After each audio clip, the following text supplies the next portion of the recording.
बिस्मिल्लाहिर्रहमानिर्रहीम। मैं हूं प्रोफेसर मोहम्मद नईम अवान फ्राम सियालकोट पाकिस्तान। जी डियर व्यूअर्स, मैं हमेशा कुछ सबक आमूज़ आपके सामने सुनाता रहा हूं, लेकिन आज मैं एक बच्चों की कहानी लेकर आया हूं आपके लिए।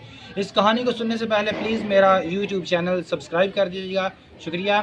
तो आज सुनते हैं बच्चों, कहानी कुछ इस तरह से है कि एक था बादशाह। उस बादशाह ने कहा कि मैं अपनी बेटी यानी शहज़ादी की शादी उस शख्स से करूंगा जो मेरी पूरी रियाया में, पूरी सल्तनत में सबसे बहादुर होगा।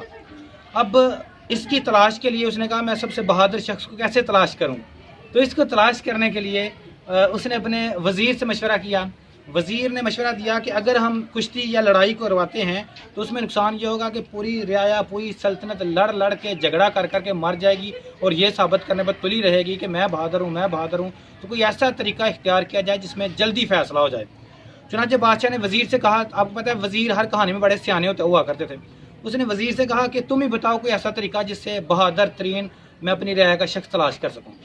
बादशाह ने कहा कि वज़ीर ने कहा कि इसका तरीकाकार ये है कि एक तालाब बनाते हैं, उस तालाब में बड़े बड़े मगरमच्छ छोड़ देते हैं। जो उस तालाब में से गुजर के बाहर आ जाए वो सबसे बहादुर माना जाएगा, और वो जिंदा रहकर बाहर आना बहुत मुश्किल काम होगा जिसमें बड़े बड़े उसमें मगरमच्छ होंगे। चुनांचे क्या किया गया, ऐसा एक तालाब बनाया गया। तालाब में मगरमच्छ छोड़ दिए गए जो कि अपने मुंह के साथ बड़बड़ ख्वा ख्वा कर रहे थे। तो कहा गया कि अब जो पूरी रियाया वहाँ जमा हो गई, जो उसमें से गुजरती और गुजर के जो पार हो जाता जो शख्स, उसकी शादी अब बादशाह की बेटी यानी शहजादी से हो जानी थी। अब ऐलान हो गया है, कोई शख्स आगे नहीं आ रहा, कोई शख्स कूदने को तैयार नहीं, क्योंकि सबको अपनी मौत नज़र आ रही है। हर शख्स को ऐसा लग रहा है कि कूद कर शादी तो तब होगी, शहजादा तो वह तब बनेगा शहजादी से शादी करके अगर वो ज़िंदा बचेगा। चुनांचे बच्चों होता इस तरह से है कि कोई भी कूद नहीं रहा, सन्नाटा छाया हुआ है। अचानक एक शख्स दुबला पतला सा काला सा उसमें कूदता है। कूदने के बाद बड़ी तेज़ी से हाथ मारते मारते वो दूसरी तरफ निकल के आ जाता है। वो दूसरी तरफ निकल आता है और जिंदा सलामत दूसरी तरफ आके खड़ा हो जाता है। जब ये मंजर देखने के बाद सारी दुनिया हैरान हो जाती है कि ये सबसे बहादुर शख्स हमें मिल गया है। मीडिया का दौर नहीं था, नहीं तो कैमरे उसकी तरफ हो जाते। खैर, उसको अब सबसे बहादुर होने की वजह से बादशाह ने कहा कि मेरी तरफ से ऐलान है कि मेरी बेटी की शादी इस के साथ कर दी जाएगी।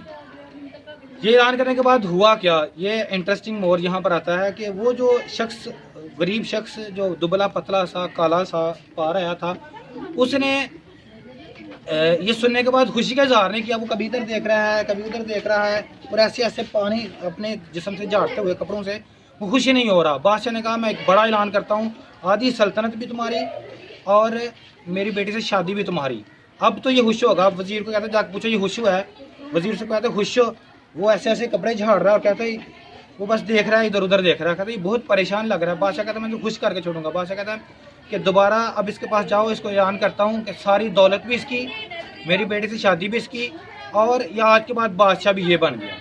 अब इतनी बड़ी खुशी की न्यूज़ सुनाने के बावजूद उससे फिर पूछा गया क्या तुम खुश हो। वो ऐसे कपड़े झाड़ता है और ऐसे परेशानी के साथ वो कहता है वो तो ठीक है बादशाह सलामत, वो तो ठीक है, लेकिन मुझे ये बताएं कि मनु धक्का किने मारे है।